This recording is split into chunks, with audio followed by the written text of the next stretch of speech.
Tuwang-tuwa si Joanna nang tulungan siya ng kaibigang si Lucille na makapasok bilang housemate sa isang malaking bahay sa Pampanga. Dati itong pinapasukan ni Lucille ngunit kinailangang iwan dahil sa pakiusap ng kanyang asawa. Mag-a-abroad na raw ito at kailangan niya munang alagaan ang kanilang anak. Maswerte ka sa mga amo dyan, sabi ni Lucille noon. Tahimik lang, hindi masyadong mareklamo.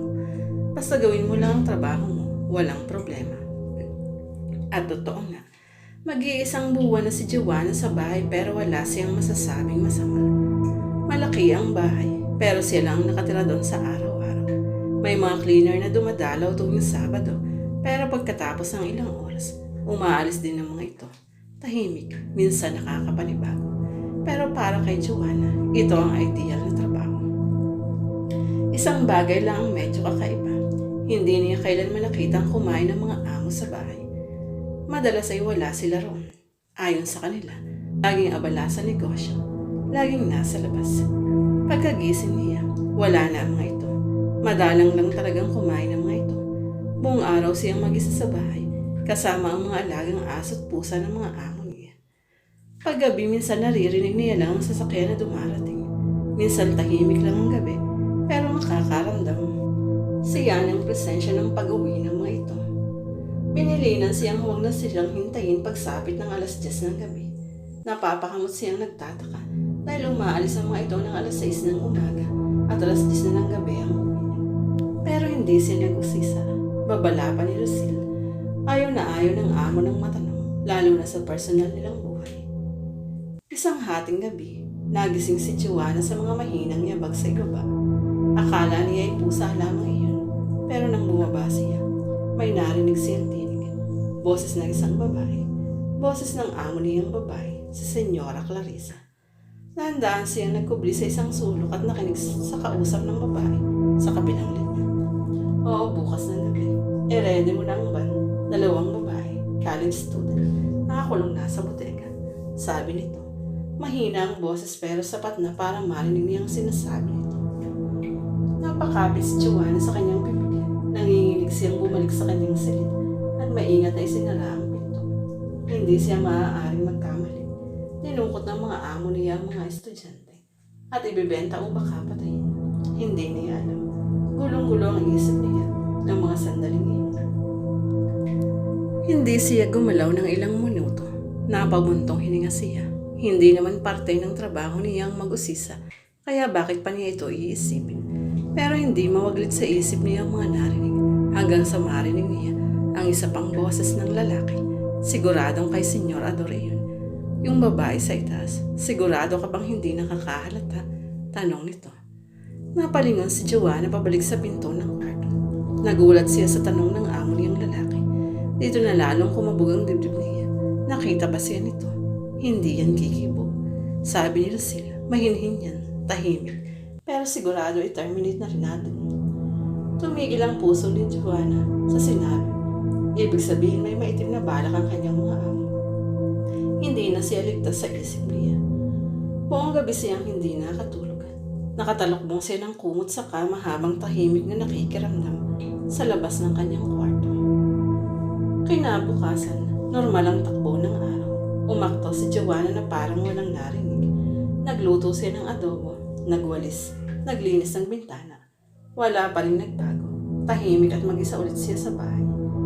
Nalibang siya sa buong araw na gawain. Alas 8 na ng gabi, nang maisipan niyang umakyat sa kanyang silid. Iniwan niyang hindi nakalakang gate pati ang pinto sa harap ng bahay. Iyon naman kasi ang bilin sa kanya parati. Pero bago siya umakyat, sumagi sa isip niya na puntahan ang bodega sa likod ng bahay. Sa loob ng ilang buwan niyang paninilbihan sa mga amo, tangi ang bodega lang hindi niya napuntahan dahil mahigpit na bilin sa kanya na huwag pakialaman ng bodega. Na kanya namang sinunod dahil alam niyang puno ng CCTV ang buong bahay. Balisa at hindi mapakapali si Joanna. Hindi niya alam kung makakaya pa ba niyang magtagal dito. Natatakot siya sa pwedeng gawin sa kanya ng mga amo niya. Ano ang gagawin niya kung pati siya ay dispatchan ng mga ito? Wala siyang kamag-anak o kakilala sa lugar para hinga ng tulong. Gulong-gulong ang isip niya. Gusto niyang tumakas pero natatakot siya na baka sundan sila mga ito. Mapera at mayaman sila. Walang imposible sa pera. Iyon ang nasa isip niya. Nagbihis siya ng itim na bestida. Itinali ang kanyang buhok. Naglagay ng langis sa balat. Ang langis na ipinasa sa kanya ng kanyang lola. Kinuha niya ang kutsilyo mula sa kanyang unan. Dinala niya ito mula sa kusina at tinago sa ilalim ng kanyang unan para may protection man lang siya sa mga amo. Eksaktong 12:00 ng gabi, bumukas ang pinto sa ibaba. Tahimik na pumasok ang 3 lalaki. May mga tauhan na ang amo niya. Bitbit ang mga babaeng walang malay. Nakapiring ang mga mata at may tali ang mga kamay. Numeretso ang mga ito sa likod bahay, kung saan naroon ang maliit na bodega. Doon man kinukulong ang mga bihag. Doon din kinakatay kapag hindi nagbigay ng ransom ang pamilya. Maingat na lumabas si Joanna. Tahimik na sinundan ni Joanna ang mga lalaki. Hinintay niyang silang makapasok. At paglabas ng isa sa kanila, agad siyang sumalubong dito. Hindi nakasigaw ang lalaki nang magulat ito sa kanyang pagsulpot. Tinakpan niya ang bibig nito gamit ang kanyang kamay. Saka binauna ng ubod lakas ng kutsilyo sa dibdib at leeg ng lalaki. Isang hugot sa leeg, saka bumao ng matatalas na kutsilyo at tumilamsik ang sariwang dugo nito. Bumagsak ang katawan ng lalaki habang nangingisay. May 2 pa ang nasa loob. Bulong niya sa sarili. Maingat siyang nagkubli sa mga nakatambak na gamit sa loob ng bodega. Nakita niya na lumbas ang isa sa 2 natira. Mangingat niya itong sinundan sa likod ng bodega hanggang makarating sila sa masukal na parte nito. Puno ng mga kapal na bulaklak. Ang bahaging iyon, sumisipol pa ito habang umiihi. Dahan-dahang gumapang si Joanna papunta sa likod ng lalaki. Ayan ka na naman, Manuel. Sinisilipan mo na naman ako. Asik nito sa pag-aakalang si Manuel na kasama niyang nakatayo sa likod nito. Umalis ka na at baka. Galit na napaharap siya dito kahit hindi pa naisasara ang zipper ng kanyang pantalon. Hindi na ito natapos ang sasabihin ng bumungad sa kanya si Joanna. Sinong Manuel? Tanong niya habang nakangisi. Ikaw ang kasambaya. Anong ginagawa mo dito? Di ba bawal kang lumapit dito? Oo, bawal. Pero dahil gusto ko, anong pakialam mo? Matigas ang sagot ni Joanna. Akma sanang bubunot ng balilang lalaki. Pero naunahan na niya ito. Winasiwas niya ang kutsilyo sa lalamunan ng lalaki. Sa bilis ay hindi na nito namalayan ang pagtagos ng sariwang dugo. Nagkikisay pa itong bumagsak sa lupa, pero wala ng boses dahil naputol na ang lalamunan. Pinunit ni Joanna ang tiyan ng lalaki at nilamutak ang mga labang loob nito. Napuno ng halimuyak ng dugo ang buong paligid. Pero para itong pabango sa kanyang ilong, napakahalimuyak na parang kay sarap ng hapin. George Manuel, tawag ng natitirang kasamahan ng 2 napas lang niya. Dali-dali siyang nagkubli at maingat na sinundan ang boses ng tumatawag. Nakita niya itong nakatayo sa harap ng bodega, palinga-linga sa paligid. Tiyak niyang hinahanap nito ang 2 kasamahan. May na bang ginagawa mo yan? Kanina pa ako tawag ng tawag dito. Uwi ka nito sa galit na tono. Mabilis itong humakbang papalapit sa kanyang kinaroroonan. Akala siguro ng lalaki ay isa siya sa mga kasama nito dahil natatagunan siya ng dilim malapit sa mga nagkukumpulang halaman. Ano bang problema niyo? Bakit hindi kayo? Hindi na nito natapos ang masilayan si Joanna.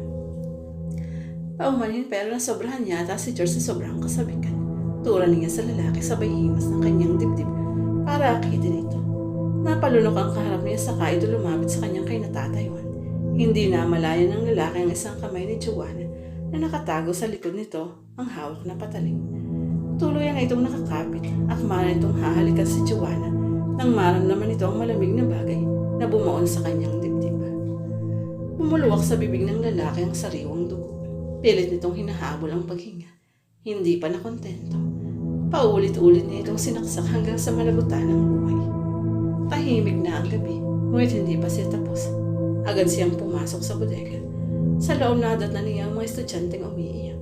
Nakatali ang mga kamay at paa ng mga ito habang may nakasaluksok na busal sa kanilang bibig. Mabilis na kinalaga ni Joanna ang mga ito para itakas na magsigawan ng 2 estudyante sa gulat dahil sa sunod-sunod na putok ng baril na tumama sa likod ni Joanna. Bumagsak ito sa lupa habang naliligo ng dugo ang katawan. Sinasabi ko naman sa iyo, tiyak na nalaman ng babae ng trabaho natin. Sumbat ng lalaking amo sa asawa niya. Napapatay yung bagang pang lalaki habang hawak ang baril. Tahimik naman ang asawa nito. Nakatingin lamang ito ng masama sa mga kabataang umiiyak sa takot Nasaan na ba ang tatlo nating taon? Walang emosyong tanong ni Doña Clarisa sa asawang si Don Ador. Agad na lumapit si Don Ador sa katawan ni Joanna para libas ito. Si Clarisa naman ay nakatayo lamang para bantayan ang dalawang estudyante. Inilagay ni Ador ang katawan ni Joanna sa loob ng kalawang drum. Bukas ay itatapon nila ito sa kung saan o di kaya ibenta sa ang vital organs dito sa black market. Kampanteng iniwan nilang dalawang estudyante sa loob ng bodega. Hindi na nila hinanap ang 3 taon dahil kampante silang nagpapahinga lamang ang mga ito. Tinali nila ulit ang mahigpit ang dalawang estudyante. Bukas ay makukuha na nila ang ransom na hinihingi nila sa pamilya ng mga bihag. Pinatay ng mag-asawa ang ilaw sa loob ng bodega at tanging ang liwanag ng buwan na tumatagos sa siwang ng bodega ang nagbigay ng kaunting liwanag sa loob. Nakalabas na ang mag-asawa at nagpapahinga na sa kanilang mansyon nang mapansin ng dalawang estudyante ang paggalaw ng drum. Nagimba sila nang makita ang isang nilalang na may mapupulang mga mata, matatalas na kuko, matutulis na pangil at mahabang buhok. Tumayo at lumabas sa drum. Lumapit ito sa mga estudyante na ngayon ay nanginginig na sa sobrang takot. Hindi naman nila magawang sumigaw dahil sa nilagyan muli ng busal ang kanilang bibig. Tiyak nilang si Joanna lang ay pinasok sa drum. Kitang-kita nila na walang ibang nakalagay doon maliban sa katawan ni Joanna. Ang hindi alam ng mga amo niya, siya rin ay may itinatagong lihim. Si Joanna ay sinilang sa isang malit na baryo sa Samar. Anak siya ng isang aswang. Ngunit itinakwil siya ng sariling ina. Itinuring na kahiyan dahil pinili niyang mamuhay sa piling ng mga tao. Sa kanya din ipinukol ng mga magulang ang pagkawala ng 5 taong gulang niyang kapatid na lalaki. Dinukot ito at ilang taon niyang hinanap. Sa loob ng kanyang katawan, nananahan pa rin ang uhaw, ang pagkauho sa laman at dugo. Matagal na niyang nilalabanan ito. Hanggang ngayon. Ngayon wala na siyang dahilan para pigilin ang sarili. Kung sila ay halimaw sa katauhan ng tao, siya ay halimaw sa anyong tao. Lalo pa silang binalot ng takot ng tuluyan ng makalapit si Joanna sa kanila. Amoy nila ang malansang dugo dito at ang langis na pinahid sa katawan nito. Magkahalong takot at gimbal ang nararamdaman ng dalawang estudyante.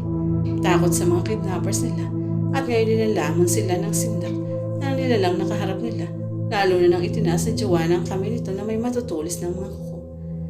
Napapikit na lamang ang dalawang estudyante. Ano pa nga bang magagawa nila kung hanggang dito na lang ang buhay nila? Halos 1 minuto na silang nakapikit. Pero wala silang ibang naramdaman maliban sa biglang pagluwag ng mga tali sa kamay at paa nila. Dahan-dahan nilang minulat ang kanilang mga mata. Nakita nila si Joanna na ngayon ay anyong aswang na isa-isang pinuputol ng mga tali sa kamay at paa nila. Lumabas na kayo. Hindi nakalakanggit sa harapan. Dali, iligtas na ninyo ang buhay niyo. Tulad ni Joanna sa 2 babaeng estudyanteng basag na boses. Hindi po kayo sasama.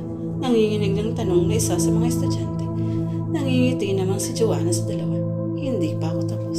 Sagot niya saka nagpatingunang lumabas ng bodega para harapin ang mga amo niya.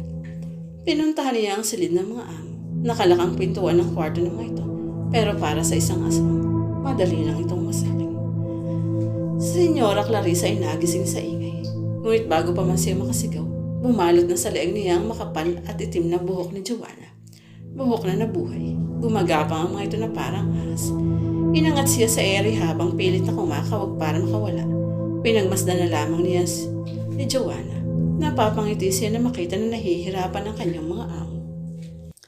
Maraming inosente ang pinatay ninyo, sabi ni Joanna. Malamig ang boses. Ngayon panahon nyo na. Si Senyora Dora ay nagtangkang kumuha ng baril sa ilalim ng kama. Ngunit wala siyang laban sa isang nilalang na nilikha mula sa kadiliman. Sinunggaban siya ni Joanna. Binawa ng matatalas niyang kuko sa dibdib nito. Napasigaw ito ng malakas. Hindi pa siya nakontento.